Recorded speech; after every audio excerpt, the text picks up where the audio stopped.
Right. The seasoned collards. It's naturally salty, but guess what happens when we eat the pig? Give me what? Sirach 38. Him that sin for makes shall fall into the vicious hands. Guess what happens when we eat stuff that God say don't eat? Everything was made with a purpose. God made everything with a purpose. But you know, the pig is supposed to be the garbage disposal of the earth. But we have took that thing and made it a delicacy. We have took that thing and like, yeah, man, give me some pig, some baby back ribs. Got it. 38-15. You know what I'm saying? Or they're going some hard balls. They're on Thanksgiving come around, want to eat some chitlins. You know, want to eat pig booty. Who wants to eat pig booty? Bring it out. People actually eat pig booty. Pork loin, all that stuff. That stuff is stuff we supposed not to eat. You want to know what happens when we eat that type of stuff when God tells us not to? Watch this. The book of Sirach, chapter 38, verse 15. He that sinneth before his maker, let him fall into the hand of the physician. Right, that's when you go to a doctor and say, you got high blood pressure, Mr. Williams. I know you got to take it easy. You're going to die early, have a stroke, have a heart attack, with cancer. You know what I'm saying? Now you're on the right man's medicine trying to get your blood pressure down. Right. Your blood pressure's sky high. You got headaches. You got gout on your feet. Right. You see what I'm saying? He said, him that sinneth, that's a sin in these swine. That's not in the, we was over there talking, that's not in the 10 Commandments. But God said, don't eat it. So it's more than 10 Commandments. You see what I'm saying? It's more than just 10 Commandments. God said you shouldn't eat this one. He said, he that sinneth shall do what? Let him fall into the hand of the physician. He said, let him fall to the hands of the physician. Now you're in the doctor's office. You praying. Let me go to my blood pressure, check again next week. You praying, your blood pressure go there. Because it's dangerous. You in a stroke realm. That's why people die early. They die of heart disease. They die of these cancers. They die because they have a heart attack. They die because they have a stroke. Because they can't put something down that was given to us in slavery. This is when they gave us that. This is what they did. They took all the best parts of the pig, and they so easily to farm and to grow. They threw it on the table and said, "Put y'all niggas eat this damn slop. Eat this slop." And now we have turned that thing into something amazing. Like, yeah, man, we want a baconator. You know what I'm saying? We want pork on everything. We can't even do right. We season all our meat with pork. Everything we do, we season with pork. Bring it on. Nothing but salt. And that's why our blood pressure high. Give me Leviticus 11 about the fish in the sea. Everything we do, we season with pork. Teach them all. I stopped eating pork cold turkey when I heard that verse. That's right. And I call myself a home chef. I love to cook. That's right. But I had to stop. I stopped cold turkey. Because why? Because the Most High said so. The Most High gave everything, even in Psalms 48, right? So what you got to do Psalms 48? Because the Most High said so. No, my bad, Psalms 19:7. Because the Most High says so. Most High don't tell us to do things just to tell us to do it. Everything serves a purpose. That's right. Everything has a reason for it. You know, he designed everything. You know, that cow and that lamb and that, that roebuck, they chew their food very slowly. They don't be in a rush like a pig do. I throw a dead baby pig in front of a pig, he gonna eat it. Right. A rotten pig, he gonna eat it. Read. The book of Psalms, chapter 19, verse 7. The law of the Lord is perfect. It says the law of God is perfect. Why would we say the laws didn't weigh with? Why would we say we shouldn't have to do that? Oh, that's in the Old Testament. If God says that his laws is perfect, the creator of heaven and earth, the creator of everything we see out here, the sun, the moon, the stars, he says it's perfect. Read. Converting the soul. It says the laws of God convert your soul. You know what I'm saying? You know that old adage saying of you are what you eat? You know what I'm saying? A pig is a horrible type of animal. He just, you know what I'm saying? Savage. It's a beast. Wild boar, beast. These are beastly animals. You know, lamb, cow. I know I'm working on it. They more docile animals. They more calm animals. They take their time to eat their food. You know, that's why we eat these things. You know, that's what God say. He put a spirit in these things. That's why they are the way they are. That's right. Give me y'all know about the fish. The book of Leviticus. We're about to read another animals that's part of our heritage and our culture. It says, you would think that you got that from Muslims, right? Muslims don't eat swine. Oh, you tell somebody you don't eat pork. They say, what are you, Muslim? The Bible was written thousands of years before the Quran even exists. Right. Before Muhammad even proclaimed himself to be a prophet. Right. The Bible was written way before that. So this has always been about the Most High God. It ain't never been about the Quran or about the false prophet Muhammad. Read. The book of Leviticus chapter 11 verse 9. These shall ye eat of all that are in the waters, whatsoever have fins and scales in the waters. Right, it says this is what you should eat that's in the water, right? So we think about seafood now, right? So wherever got fins and scales that's in the water. Can you name me a fish that have fins and scales? Got fins, you got here too. You said fins and scales. Which one? That's one. I like some croaker. I'll take some fried. I'll take a little fried croaker. Well, what else? You gotta think anything else? What about catfish? But what our people love though? What, the catfish nuggets? You know what I'm saying? Fried catfish. They love that, right? But guess what? The catfish is what? Catfish will eat poop if you put it on the string. That's right. Catfish will eat anything that's on the bottom. It's a bottom feeder. Right. That's why Most High God told us not to deal with those things. They are there to clean the waters, to clean the oceans. You see what I'm saying? They're not meant to be consumed, but the so-called white man has made us think like it's a delicacy now. And guess who the number one consumers of food like that is? Bring it out. You so-called blacks and Hispanics. That's right. Love pork. Bring it out. Love shellfish. Right. In the seas and in the rivers, them shall ye eat. Right. And all that have not fins and scales in the seas, what? And in the rivers, and of all that move in the waters, and of any living thing which is in the waters, they shall be an abomination unto you. It says they shall be an abomination to you. They shall be an abomination. You should hate those things. They're not meant for you to consume. They serve a purpose. Let them do what they do. We run here plucking up king crabs. King crab like, put me back, nigga. I'm trying to clean the water. Right. And you out here trying to eat me. Right. That's why they got that poop in them. You gotta break their legs open, get that brown stuff out of them. I know, dip them in that butter, garlic. I know all about it. I used to eat them. Bring it up. You know what I'm saying? We're like, they so good. What, red lobster have the English shrimp? That's another sea roach. You know what I'm saying? Everything you get, everything you go get now in the store. They be like, hey, what you want, that steak and shrimp? What you want, this lobster and shrimp and steak? Everything they make it with daggone sea roaches. That's disgusting. They ain't got legs as a roach. They got little damn antennas on his head like a damn roach. And our people sit there and tear them up. Right. Excuse my language. They tear them up. They don't stop. They not meant to be eaten. That's right. They meant to, they're gonna clean the sea. That's right. You might just go in there and pick up some daggone toilet paper from out your daggone bath, out your toilet and eat that. It's the same purpose. But guess what? The so-called Caucasian people gave us that. And now look, we like, yeah, I'm gonna tear these up. Crawfish. All that stuff is slavery mentality that we was given. Like in Louisiana, they had crawfish ponds.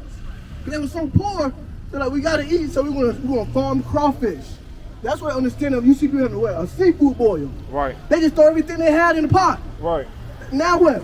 People proudly have seafood boils now. They throw all the slop in the pot. It was, yeah, that's it. It's the same thing, but God said we ain't supposed to eat that type of stuff, right? He said it should be an abomination to you. You wanna know what else God said? Watch this, Exodus 20. Teach them all. Watch this. This is things that God said, this is our culture, our heritage. I felt me that's around 17:11. Hold what you got to eat out of it. But you know what I'm saying? That's what God has said though. We have strayed so far from our culture. Now what's our culture now? Did you celebrate the 4th of July? You was out there cooking hot dogs, hamburgers when somebody cook out? You don't know that. You only shake your hand now. Hold on. Hey, let your yays be yays, your nays be nays now. I watched the parade, I watched the fireworks. What was we doing in the 4th of July? When the so-called Americans got liberated, right, by the British in July the 4th, 1776, what were so-called African Americans at? What's that? You don't know? I'm gonna tell you. I'm gonna show you right now. You see this right here? This is exactly what it was on. It was right here. They was in shackles and chains, still slaves. That wasn't about us. That was our freedom. How they trying to liberate themselves from another people that's just like them Caucasians, while they still got people in captivity? Right. That ain't make no sense. Now people gladly go pop fireworks and go get hot dogs and hamburgers and stuff like that, right, and celebrate their independence, while we still slaves here to this day. Right. Our last names will bear record that we still slaves. We ain't got our own last name. Right. You know what I'm saying? So I don't understand why our people give me that Matthew 15. You know what I'm saying? What we do is we celebrate the commandments of men, not the commandments of God. We don't know the commandments of God because we don't have no culture. Go ahead, sis. very Yeah, lady, I'm sorry. of is the language. Like if we are I'm trying to hear you. I can't hardly hear you. when we talking, if we cursing, do you think that's presentable? Or What you said? do you think it's presentable like when we use foul language? What? No. Foul language like what? Like any cursing. About what, like damn? Like foul language like what, damn? You know, damn in the Bible, right? Well, any kind of bad language. Right. The Bible don't say, it says something about overusing appropriate words, right? To offend somebody. You know, that's just a tradition of what we have been taught by the churches. That, you know, oh, you ain't supposed to say curse words. Curse words mean I put a curse on you. That's what's called a curse word. Cursing God. Yeah. But how can we curse God by speaking a word? Though? You see what I'm saying? That's not, we're not cursing God. Be like, I look up and I say, God, you have forsaken me, forget you, God, F you, God. You know, some people do that. That's cursing God. Yes, they do. Right. But now, just saying appropriate word, the Bible speaks about the overuse of appropriate words. But a word like damn is in the Bible. You know what I'm saying? That, you know, those words are in the Bible. What our people do is, they may hear one little thing and they forget the whole entire message of what someone's saying. So sometimes, you know what I'm saying, people may be a little energetic. You know, they might say a word just to get people's attention, just to show where they at in what they're saying. But they don't mean no harm by what they're saying. So I want to take that as such a horrible thing, right? You guys want Thessalonians or you got okay, all right. Let me get this. Are we cool with that? Can I get a scripture to show you what damn in the Bible? You know what I'm saying? No, but it was just one time I was on the rescue prayer line, and a brother came on, two brothers actually, and they were teaching us, you know, more about our Hebrew heritage and stuff. Next thing you know, we started hearing curses, so everybody was like, what? Yeah, I understand that. And it was like they got mad at each other. So, but see, that's going to offenses. If that offends you, Yeah. I'm going to do. it got You know what I'm offensive Yeah. to them, and they was on the same level, on the same page. Right. And all of us was just taking them back about it too, because the regular normal Christian folks, you know, don't usually use those type of words. Right. So Yeah. it's like, wow, they If was that, cursing on the if prayer that line. offends you, sis, we won't say those things like that. We don't, because we don't know where people at. You know what I'm saying? People are they are babes and they still learning. They want to hear the message. We know people easily get offended. That's why Paul said, I became all things to all men that I might gain some. Some people may receive my message if I speak that harshly to them like that. And some people, let's say Jew, yeah, with my father, Jew, like one in nine, I think. No, it's just Jew now. You got one. Watch this, right? Let's see what the Bible says, right? Because some people you gotta save with compassion. And some people you gotta save with fear. So only fear some people understand is when, you know, brothers speak very loud, very boisterous, very dominantly, very manly. You know what I'm saying? Some people only understand that. But some people, they only want to understand, like, soft-spoken words, they can understand it. That's why I say, Paul said, I became all things to all men, me Israelite men, that I may gain the few, I may gain some. So, you know what I'm saying? If I'm going to deal with a hard-headed brother who just laughed, and you got a chest bump with him a little bit, I might say some things that could offend someone like you, but I'll be very careful that we don't want to offend nobody. But it's not a sin to be like that. To overuse it and offend a little one is a sin. 22. All right, watch this. Yes, sir. The book of Jude, verse 22. And some have compassion, making a difference. Right, it says, so some have compassion, make a difference, right? Like with y'all, I'm gonna have compassion. I'm not out here screaming, yelling, da-da-da-da-da. I'm dealing with y'all compassionately. Right. Yeah, that's how some of them, but you gonna draw everybody like that. Watch this. Making a difference. And others save with fear. It said others say with fear. What's that? That's that harsh rebuke. That's that strong rebuke. That's what some people have to get. Like the brothers out here earlier, I was cutting up out here earlier, it was harsh rebuke. That's what we had to give them. We had no choice. But guess what though? Some of them stayed around, they still listen. That's the only thing some of our people know. We try to tell people you're the greatest thing on the earth, and they're like, man, I only got a job right now. My rent 2 months behind. I'm about to be evicted. What are you talking about? They don't want to hear that. So sometimes you got to show them that, the wonderful works of the Lord, right? So back to what I was saying about, so now we got the dietary law, right? So, yeah, Matthew 15. That's thank you. So Matthew 15. So this is our problem with people. The book of Matthew, chapter 15, verse 3. But he answered and said unto them, Why do you also transgress the commandment of God by your tradition? He said, why do we transgress the commandments of God by our tradition? The tradition of what? The tradition of America. Christmas, Thanksgiving, Sunday worship. You know what I'm saying? God gave us Sabbath day, which is Saturday, right? He gave us Passover. You ever heard of Passover? Right? He didn't give us Easter. That's a Roman, a Greek, Greco-Roman holiday that paganism influenced us to do. You know what I'm saying? Christ wasn't born in December. He was born when things were first starting to sprout up. He was born in the springtime. But we say it's a birth of Christ, but then we say we do these things for the kids, right? You know what I'm saying? What you doing? Teach your kids to sin? They're supposed to teach our kids. We're supposed to teach our kids the righteousness of the law, of the Lord, right? That's what they're supposed to be learning, right? Like you had said something earlier about your one son had got out of jail and the other one just went in, right? But see, if we had uprooted him the best way we could, you know what I'm saying? Give me that Sirach chapter 3. You know what I'm saying? If we had did this with our sons, like I got 4 sons right now, right? And I try to teach them the way that they should. Matter of fact, Proverbs 22:6, then Sirach 3. So, One married a white girl, and the other one's with a Mexican. So, one married a white girl. When he went in, she took everything. oh, I'm gonna get that. And then the other one, he married a Mexican girl. Had a whole lot of babies, threw him on child support. She finished school and he didn't, but then she's like demanding that he, take care of the 3 kids. He was only a young baby himself. Then when he was going over there for Valentine's stuff, with Valentine's, she called the police. Yeah, watch this. The book of Proverbs, chapter 22, verse 6. Train up a child in the way he should go. So, you know what I'm saying? That's what we gotta do as parents, right? Unfortunately for you just not hearing this message, right? So, if you train your son the way that he should go, he won't be interracially marrying the other nations. You know what I'm saying? He won't be in trouble with the law. You know what I'm saying? The way that he should go. You trying to guide his path, right? Because the problem is we try to seek our own path.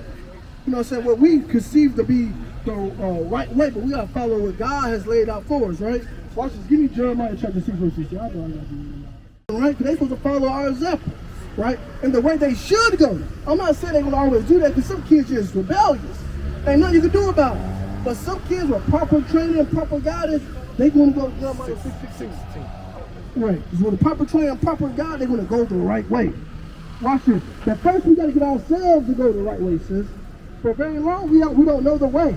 We don't know which way we're supposed to go. There are many paths. We may say, I'm gonna be a good person, I'm gonna go to church every Sunday. Like, that's why got people come up here trying to give us donations.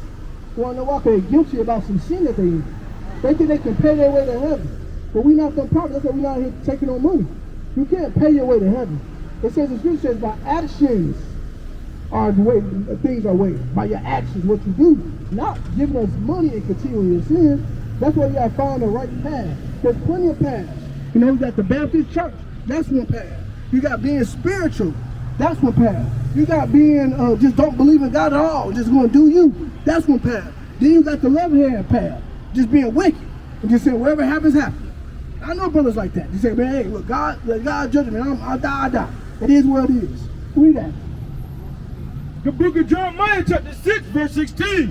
Thus said the Lord, stand in ye ways and see and ask for the old paths. Right, so you got to go back and ask for the old paths. This Bible is the old path. It's a path that we have strayed from. We have gotten sidetracked from. This is the old path, right? Read. Where is the good way? Where is the good way, right? So standing before you, got this path. That's Baptist church. You got this path. Hey, I'm going to continue to live my life the way it is. Then you got this path. What are these brothers here talking about? Said, where is the good way? Read. And walk therein. It says, and walk therein. And walk in that path, the good way. That's what I'm saying. There ain't no multiple ways to get to the kingdom. There's only one way. It's only one way. What's that? Read that Matthew 14:21, I think? Matthew 14:21. It's only one way. It's only one way. There's different paths, right, that's in front of us.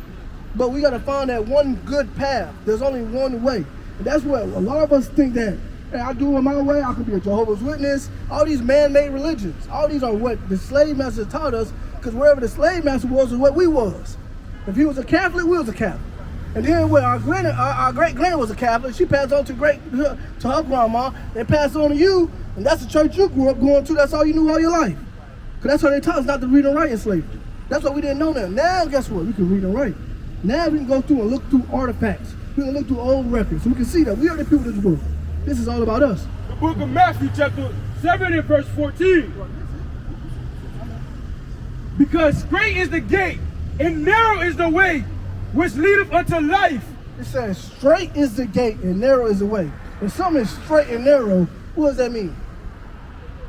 If it's straight and narrow, right? That straight and narrow is like one person can get through there, right? So that means it'll take some discipline, like not eating pork, like keeping Sabbath day. You know what I'm saying? Like women shouldn't, there's another thing.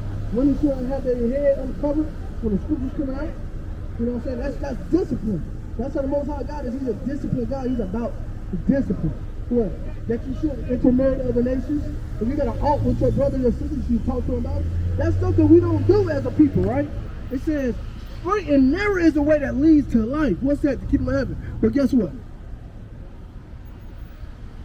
And narrow is the way that leadeth unto life, and few there find it. I'm start this. The book of Matthew, chapter 7, verse 13. Enter ye in the straight gate, for wide is the gate, and broad is the way that leadeth to destruction. Right, it says, wide is the gate, and broad is the way that leads to destruction. What does it mean? Everybody could come through there, right? That's God loves everybody. Do as I will.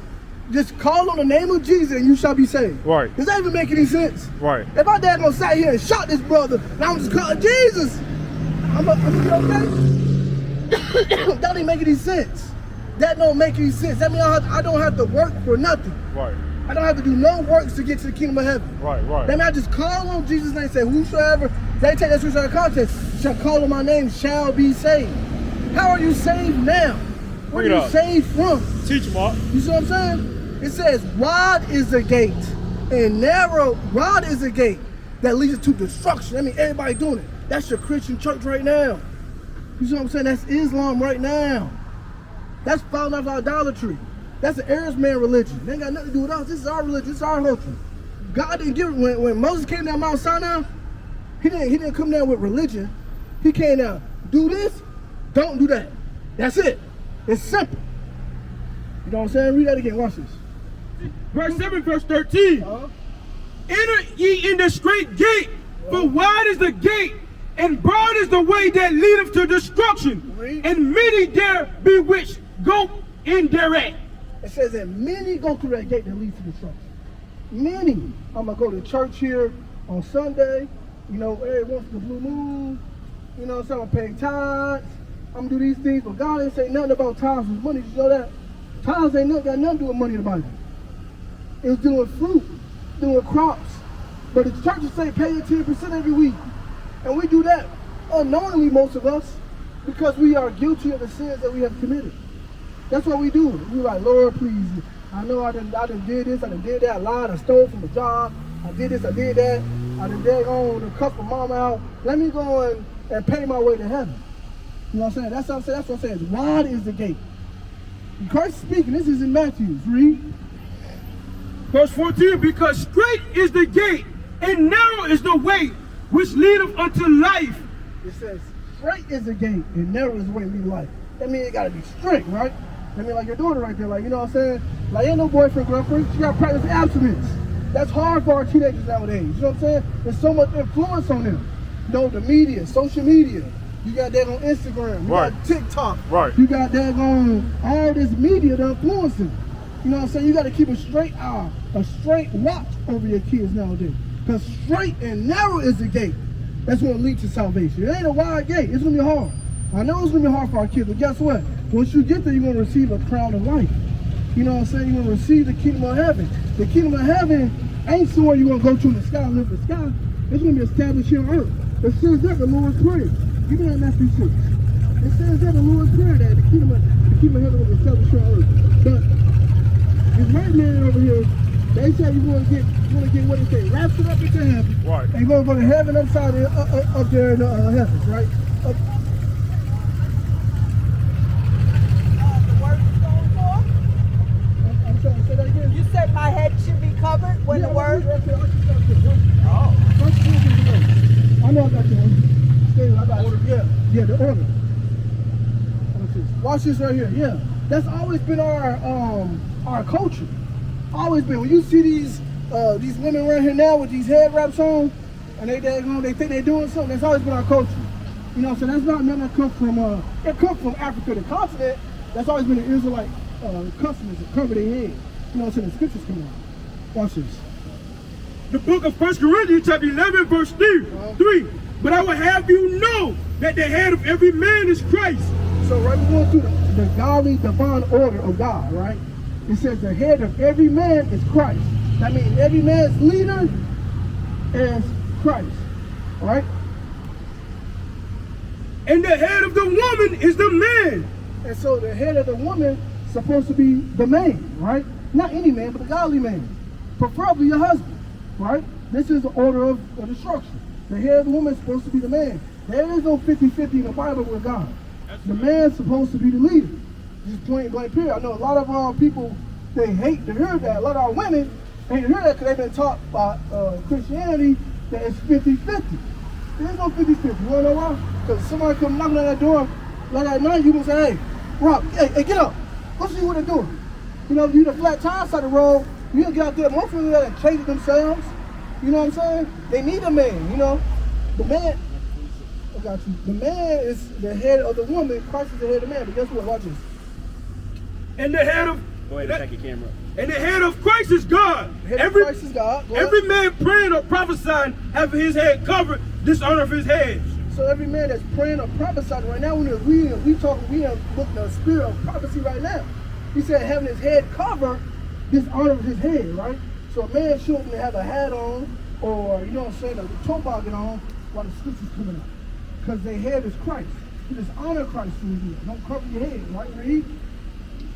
But every woman, But every who? But every woman that prayeth or prophesied with her head uncovered, dishonor of her head. A woman that got her head uncovered, she dishonor her head, and who is who? The man. So a woman's supposed to have, you know, their head covered. What is a nation? Nation is family. Nation is community. Nation is men leading by example. Nation is women's support. Nation is children with role models.